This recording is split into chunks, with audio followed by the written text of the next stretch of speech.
कादम तली खुदा का शुक्र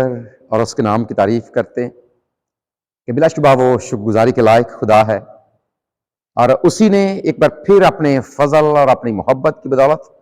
हम सब की जिंदगी में ये वक्त और ये मौका दे दिया ताकि हम सब मिलकर उसके पाक कलाम पर गौर कर सकें, उसको सीख सकें और फिर अपनी अमली जिंदगियों में अपना कर इस बात का सबूत दे सकें कि हम वाकई अमली मसीही हैं। अजीजों, पाक कलाम की एक बड़ी मशहूर और खूबसूरत आयत मुकद्दसा है मुकाशफा की किताब और उसका पहला बाब और उसकी 30री आयत। इस नबूवत की किताब का पढ़ने वाला, इसके सुनने वाले और जो कुछ इसमें लिखा है उस पर अमल करने वाले मुबारक हैं, क्योंकि वक्त नजदीक है। इस एक आयत मुकद्दसा में 3 बड़ी अहम बातें हमारे सामने रखी गई हैं। सबसे पहली बात खुदा के पाक कलाम का पढ़ना, दूसरी बात खुदा के पाक कलाम का सुनना और तीसरी बात पाक कलाम पर अमल करना। जब आप पहली 2 बातों की बात करते हैं तो पहली 2 बातें याद रखें, आपको एक अहम बात की जानब लेकर जाती हैं, यानी कि पढ़ना और सुनना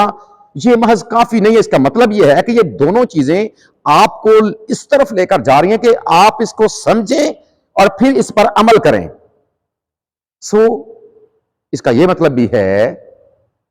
कि पाक कलाम पर अमल करने से पहले उसको समझना बहुत जरूरी है, क्योंकि जब तक आप समझकर उस पर अमल नहीं करेंगे आपको पता ही नहीं चलेगा कि दरअसल आप कर क्या रहे हैं। इसी बात को बुनियाद बनाकर आज हम खुदा के पाक कलाम में से कुछ अपने लिए सीखेंगे, सबक हासिल करेंगे और ये सबक आज तमसील के जरिए से होगा। और आपको ये पता है कि जब हम खुदावंद यीशु मसीह की तालीमात की बात करते हैं तो खुदावंद यीशु मसीह ने अपनी तालीम में बकसरत तमसील का इस्तेमाल किया है। और आज हम ये सीखेंगे कि खुदावंद ने इसका इस्तेमाल क्यों किया और फिर ये तमसील होती दरअसल क्या है और ये किस तरह से हमें ये समझाती है कि खुदा के पाक कलाम का ये हिस्सा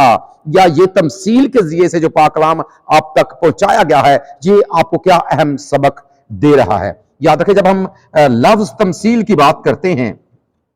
तो तमसील लफ्ज याद रखें दरअसल बुनियादी तौर पर अरबी जुबान का लफ्ज है और इसका मतलब है एक छोटी सी कहानी या एक छोटा सा वाकया या किसी चीज को किसी के चीज के साथ रिलेट करके या तशबीह देकर उसको बयान करना, यानी कि तशबीह देना, मुशाबे करना या नजीर देकर या मिसाल देकर कुछ समझाने की कोशिश करना, ये दरअसल तमसील है। और ये इस तौर से भी है, आपको पता है कि इसके लिए जो एक और लफ्ज इस्तेमाल होता है वो है पहेली। और पहेली में भी बिल्कुल एक ऐसा ही है। हम जिस मुआशरे में रहते हैं हमें पता है कि एक वक्त था, आजकल तो वो ऐसा वक्त नहीं है, लेकिन एक वक्त था जब बच्चे भी आपस में और बड़े भी जब बैठते थे तो वो गपशप करने के साथ साथ मुख्तलिफ बातें एक दूसरे को सीखने और सिखाने के लिए एक दूसरे के सामने रखते थे, जिनमें पहेली का इस्तेमाल भी होता था ताकि कुछ बातें आपके इल्म में इजाफा कर सके। तो ये इसका मतलब भी यही है कि एक ऐसा वाकया या एक ऐसी बात या एक ऐसी तशबीह या एक ऐसी मिसाल या एक ऐसा तरीका जो आपको कुछ खास सिखाने की कोशिश कर रहा है, इसका मतलब यह भी है कि आपके सामने जो बात रखी जा रही है दरअसल ये आम बात है और इसके पीछे एक अहम बात है। पहेली का लफ्ज या फिर तमसील का लफ्ज इसी बात को हमारे सामने रखता है कि एक और भी उर्दू का मुहावरा है और आप सब यकीनन इस बात को जानते भी होंगे कि हर बात की तह में एक बात होती है और वही असल में बात होती है, यानी कि जो असल बात है वो आम बात के पीछे होती है। और तमसील और पहेली हमें यही बात सिखाती है कि जो बात आपके सामने की जा रही है दरअसल ये एक आम बात है, इसके पीछे एक अहम बात है और अहम बात उस वक्त आपके सामने आती है जब आप उस पर गौर करते हैं, जब आप उसको सीखने की कोशिश करते हैं, जब आप उसके मुतालिक सोचते हैं, अपने ज़हन पर जोर डालते हैं। پھر اس کا جواب آپ کے سامنے آتا ہے اور پھر آپ کو سمجھ آتی ہے کہ اس بات کے ذریعے سے یا اس تمثیل کے ذریعے سے یا اس مثال کے ذریعے سے یا اس تشبیہ کے ذریعے سے مجھے کیا سکھانے کی اور کیا سمجھانے کی کوشش کی جا رہی ہے۔ ان کے رزلٹ آپ کے سامنے آ جاتا ہے، آپ کے سامنے اس بات کا نتیجہ آ جاتا ہے جو بات آپ کو سمجھانے کی کوشش کی جا رہی ہوتی ہے۔ اور چونکہ نئے عہد نامے میں اس کا بکثرت استعمال کیا ہے خداوند یسوع مسیح نے، اور تمثیل کے لیے جو انگلش لفظ ہے وہ ہے پیرابل، اور یاد رکھیں یہ جو پیرابل لفظ ہے دراصل یہ ایک یونانی لفظ پیرابولے، یہ پیرابولے سے ہے، اور یونانی لفظ جو پیرابولے ہے یہ ایک اور لفظ جسے پیرابلین کہا جاتا ہے، یہ ایک اور لفظ پیرابلین سے ہے۔ یہ پیرابلین لفظ ہے یہ اصل میں دو لفظوں سے مل کر ایک مرکب لفظ ہے جو دو لفظوں سے مل کر بنا ہے۔ ایک اس میں پیرا ہے اور ایک اس میں پلین ہے، یعنی کہ یہ جو ہے یہ اس میں سابقہ ہے اور یہ اس میں لاحقہ ہے، دو لفظوں سے مل کر یہ بنا ہے۔ اب جو پیرا کا مطلب ہے اس کا مطلب ہے بی سائیڈ، یعنی کہ ایک طرف یا ایک طرف سے، اور جو بلین ہے اس کا مطلب ہے ٹو تھرو، یعنی کہ پھینکنا، کوئی چیز پھینکنا۔ اب جب آپ اس بات پر غور کرتے ہیں کہ جو پیرابل یا پیرابلین ہے جو اصل متن میں یہ بات ہمیں سمجھانے کی کوشش کر رہا ہے وہ یہ ہے کہ کوئی ایک ایسی چیز جو آپ ایک طرف سے پھینکتے ہیں، یا ایک تو اس کا طرف اس کی ہے لیکن آپ ایک اور طرف سے اسی بات کو سمجھانے کے لیے یا بیان کرنے کے لیے ایک اور راستہ اختیار کرتے ہیں۔ آپ اس طور سے بھی سمجھ سکتے ہیں کہ یہ جو یونانی لفظ ہے یہ ہمارے سامنے اس بات کو رکھتا ہے کہ جب آپ ایک اور مثال دے کر یا ایک اور طریقہ اپنا کر یا آپ کچھ اور لفظ استعمال کر کے یا آپ ایک اور دلیل دے کر ہمارے سامنے اسی بات کو یا اسی سچائی کو یا اسی بھید کو ہمارے سامنے کھولنے کی کوشش کرتے ہیں تو دراصل یہ لفظ پیرابل ہے، اور یہ ایک محاورے کے طور پر بھی ہو سکتا ہے، یہ ایک سینٹنس یا ایک فکرے کی صورت میں بھی ہو سکتا ہے، اور یہ چھوٹے سے ایک واقعے یا ایک مختصر سٹوری کی صورت میں بھی ہو سکتا ہے۔ اور یہی لفظ جو پیرابل ہے یہ دراصل ہمیں یہ بات سمجھانے کی کوشش کرتا ہے کہ کچھ باتیں مبہم ہیں جو غور کرنے پر آپ کے سامنے آتی ہیں۔ جب ہم مزید یاد رکھیں آگے بڑھتے ہیں تو یہی لفظ پیرابل یا یہی جو لفظ تمثیل ہے وہ ہمارے سامنے کچھ اور باتوں کو بھی رکھتا ہے، اور یاد رکھیں ان باتوں کو سمجھنا یہ ہمارے لیے بطور ایماندار بڑا ضروری ہے، کیونکہ جب تک آپ ان کو سمجھتے نہیں ہیں، دیکھیں اگر ہم خدا یسوع مسیح کی بات کریں بطور ایماندار، میں کہتا ہوں کہ میں مسیحی ہوں اور بڑے فخر کے ساتھ یہ کہتا ہوں کہ میں مسیحی ہوں یا آئی ایم اے کرسچن، تو جب آپ اپنے آپ کو مسیحی کہتے ہیں اور کرسچن کہتے ہیں تو اس کا مطلب یہ ہے کہ آپ دعویٰ کر رہے ہیں کہ آپ خداوند یسوع مسیح کے پیروکار ہیں، آپ اس کے ماننے والے، آپ اس کی ذات پر ایمان، یقین اور بھروسہ رکھنے والے ہیں،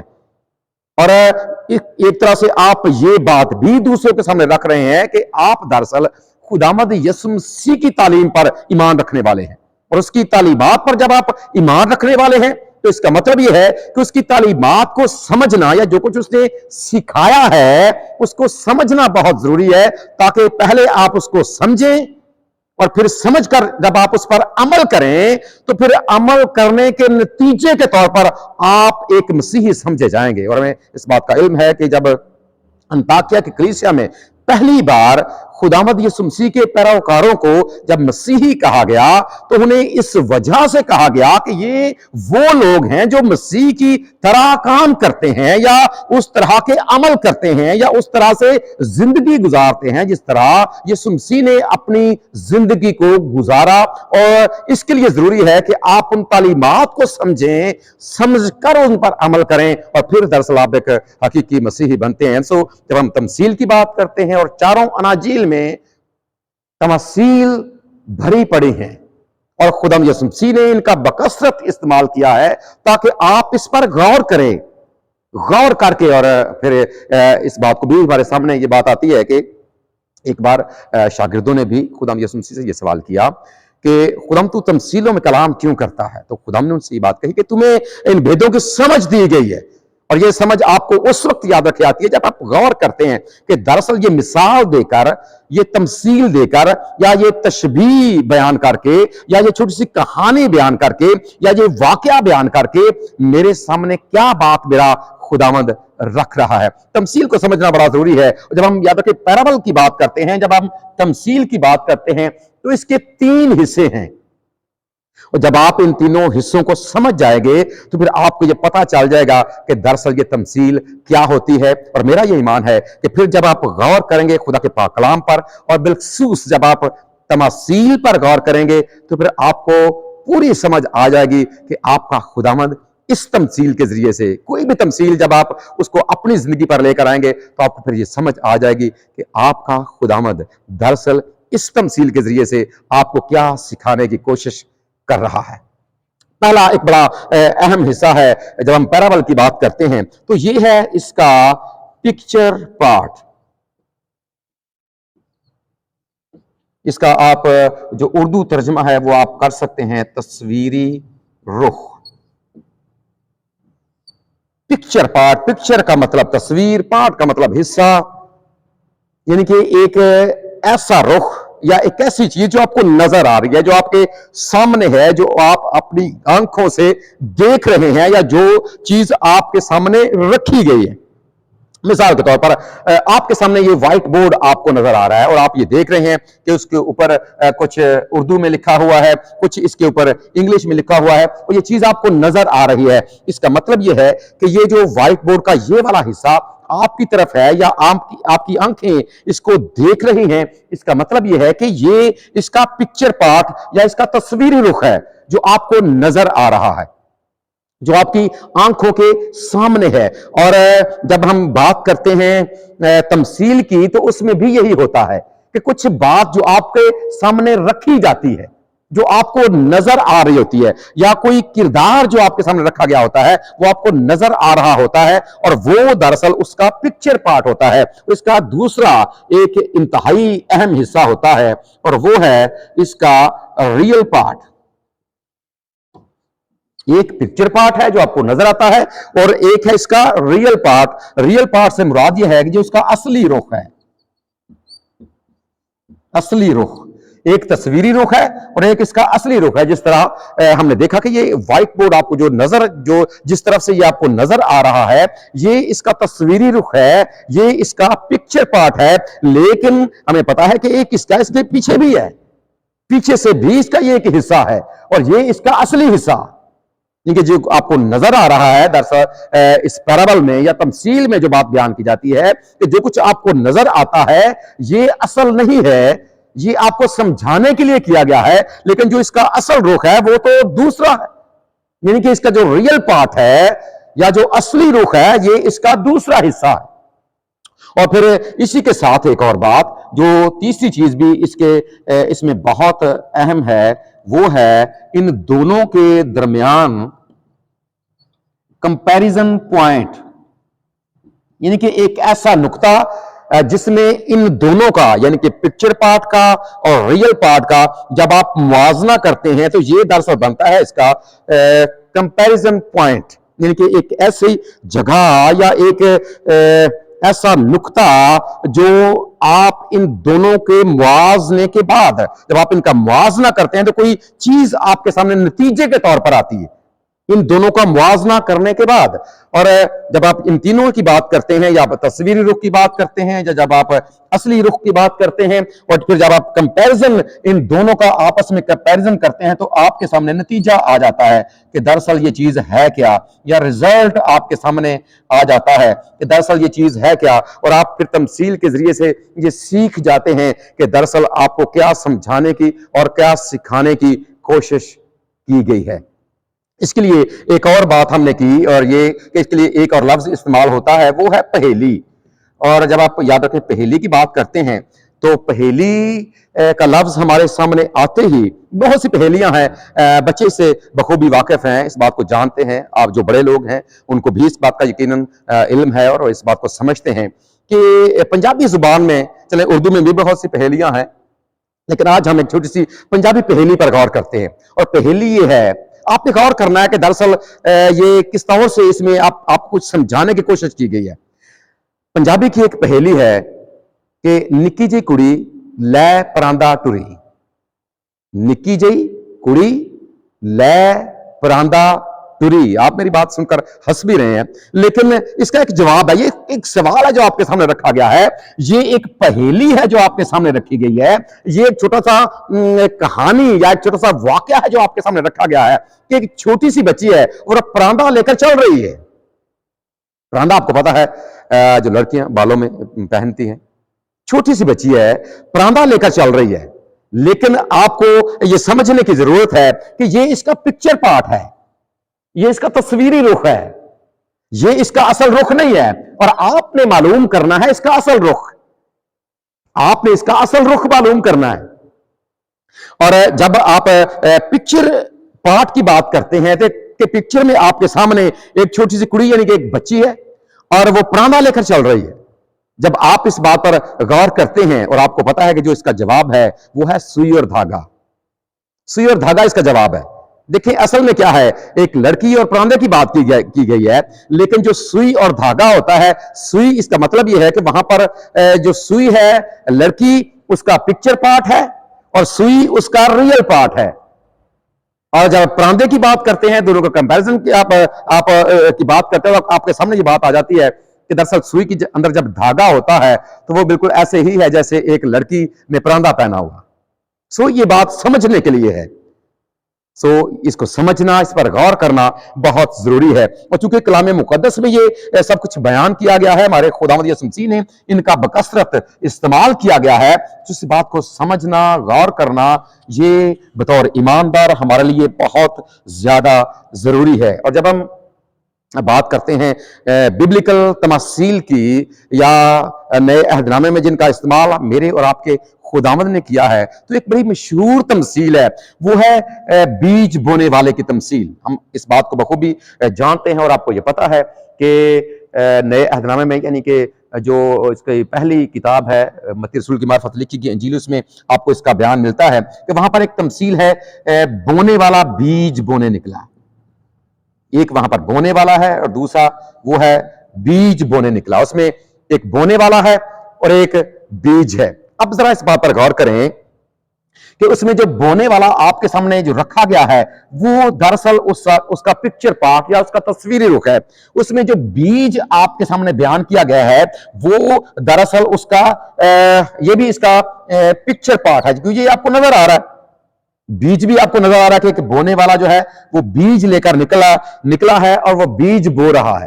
لیکن دراصل جب یہ تمثیل خداوند یسوع مسیح نے اپنے شاگردوں کے سامنے رکھی تو شاگردوں نے پھر اس بات کو پوچھا کہ اے خداوند اس سے کیا مراد ہے، یہ بونے والا کون ہے، بیج کیا ہے، یہ سارا معاملہ کیا ہے؟ تو پھر خداوند نے ان کے سامنے ایک بات رکھی کہ دراصل یہ جو بونے والا ہے نا، یہ بونے والا اس کی تصویر ہے، بیج اس کی تصویر ہے، لیکن یہ اصل میں نہیں ہے، دیکھنے میں تو یا بیان کرنے میں تو یا بتانے میں تو بونے والا استعمال کیا گیا، بیج استعمال کیا گیا، لیکن جو اس کا ان دونوں کا جو اصلی رخ ہے، جو اصلی رخ یا اس کا ریئل پارٹ ہے وہ یہ ہے کہ یہ بونے والا دراصل کلام سنانے والا ہے، یہ کلام سنانے والا ہے، اور یہ جو بیج ہے دراصل یہ خدا کا کلام ہے۔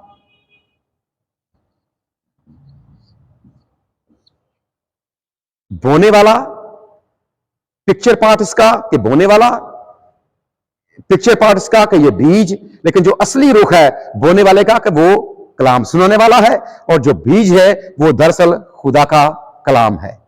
سو جب آپ اس تمثیل کو سامنے رکھتے ہیں، وہ پھر جس طور سے یہ بیان کی گئی ہے ان دونوں چیزوں کو بنیاد بنا کر پھر جب آپ ان کا کمپیریزن پوائنٹ کرتے ہیں، اور آپ کو یہ پتا ہے جب بیج بونے والا نکلا ہے اس نے بیج بویا ہے، کچھ بیج اچھی زمین پر، کچھ پتھریلی زمین پر، کچھ راہ کے کنارے، کچھ جھاڑیوں میں گرا ہے، फिर जब आप इन सारी चीजों को लेकर, आपको पता है झाड़ियों वाली जमीन, अच्छी जमीन और राह का किनारा, ये सारी ये भी तस्वीरी रुख है, लेकिन असल में इसका कुछ और मतलब है। जब फिर आप इन सारी चीजों का आपस में मुआवजा करते हैं तो फिर आप एक नतीजे पर पहुंच जाते हैं कि दरअसल इसके जरिए से हमारा खुदा हमें यह सिखाना चाहता है कि जब उसका पाक कलाम बोया जाता है तो असल में हमें उसे इस तौर से कबूल करना चाहिए जिस तरह अच्छी जमीन ने कबूल किया और फिर वो उसमें उगा, बढ़ा और वो फल लेकर आया। ये इसका नतीजा है, इस तमसील का नतीजा है। सो हमारा खुदा हमें यही इस बात के जरिए से समझाने की और सिखाने की कोशिश कर रहा है। एक और मशहूर तमसील पर हम गौर करते हैं जो पाक कलाम में और लूका के अंजीली बयान में आपको ये लिखी हुई मिलती है, वो है मुशर्रफ बेटे की। एक बाप, उसमें एक बाप का किरदार है, एक बाप है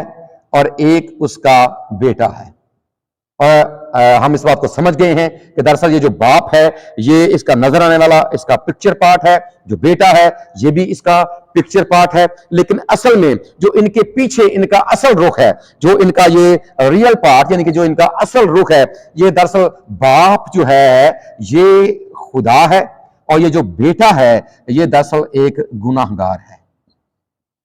गुनाहगार है। जब आप इस बात को मिसाल बनाकर, तमसील बनाकर पेश करते हैं, किस तरह पहले आप इसकी पिक्चर पार्ट को लेकर कि बेटा अपने बाप से अपना माल, अपना मता लेकर, सब कुछ लेकर चला गया, दूर दराज के मुल्क में चला गया, अय्याशी में उड़ा दिया, फिर बात की समझ आई, वापस आ गया, बाप ने उसे कबूल कर लिया। और ये तमसील या ये मिसाल इस्तेमाल करके खुदावंद यीशु मसीह ने ये सिखाया कि दरअसल इसके पीछे जो असली रुख ये है कि जो खुदा है वो बाप है।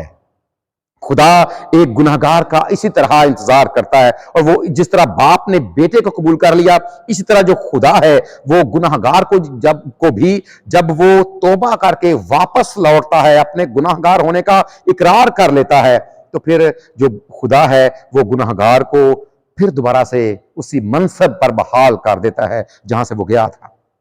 सो ये बात हमारे सामने इसलिए है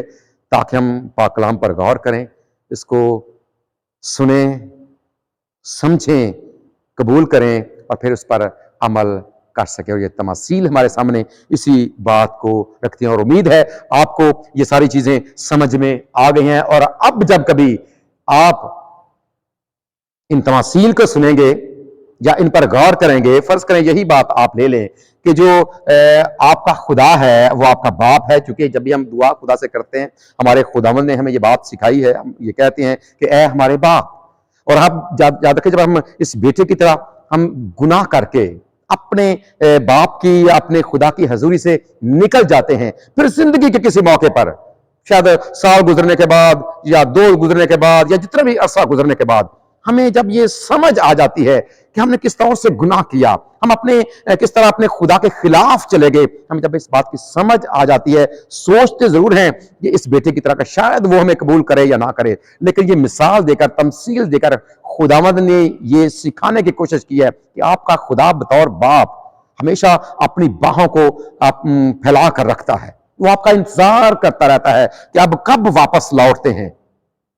और जब आप वापस लौटते हैं तो बिल्कुल इसी बाप की तरह आपका खुदा आपको गले लगाता है, आपको फिर अंगूठी पहनाता, आपके पांव में जूता पहनाता। हालांकि बेटे ने कहा था मुझे अपने नौकरों जैसा कर ले, हालांकि चाहिए ये था, ये तो नौकरों से भी बदतर हो चुका था, लेकिन खुदा ने किस तौर से इसको इसके बाप ने कबूल किया। खुदा भी, हम भी अपने गुनाह की वजह से बहुत बदतर हो जाते हैं, अपने गुनाह की वजह से हम भी न जाने कितनी दूर निकल जाते हैं, लेकिन इस बात के लिए खुदा का शुक्र अदा करते हैं कि वो हमारा वापसी का इंतजार करता है। और जब हम वापस आते हैं, हमें यकीन तो नहीं होता कि शायद खुदा कबूल करे कि ना करे, लेकिन वो करता है, वो कर लेता है, क्योंकि वो आपसे मोहब्बत करता है। और इस मोहब्बत का इजहार उसने अपने इकलौते बेटे की सूरत में किया है। और इसलिए खुदा के बंदे मुक़द्दस यूहन्ना ने इस बात को लिख दिया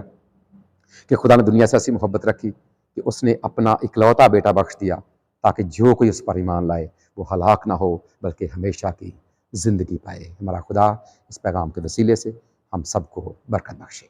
आमीन।